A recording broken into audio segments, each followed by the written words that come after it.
ఏజెంట్ల మోసాలు, యజమానుల వేధింపులతో పరాయి దేశంలో ఇబ్బంది పడుతున్న మరో మహిళ తన ఆవేదన వెలిబుచ్చారు. కువైట్లో ఉంటున్న కాకినాడ జిల్లా రాచపల్లికి చెందిన నాగమణి తనను ఆదుకోవాలంటూ సెల్ఫీ వీడియోలో కన్నీటి పర్యంతమయ్యారు. ముక్కు, నోట్లో నుంచి రక్తం పడుతోంది. నాకు చనిపోవడం తప్ప మరో మార్గం లేదు. నన్ను ఆదుకునేవారు ఇక్కడ ఎవ్వరూ లేరు. లోకేష్ అన్న సహాయం చేయండి అని విజ్ఞప్తి చేశారు.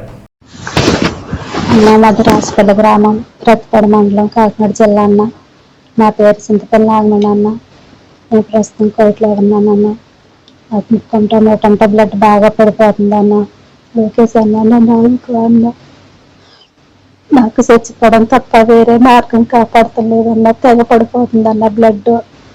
లోకేష్ అన్న ప్లీజ్ అన్న నాకు సహాయం చెయ్యన్న, ప్లీజ్ అన్న.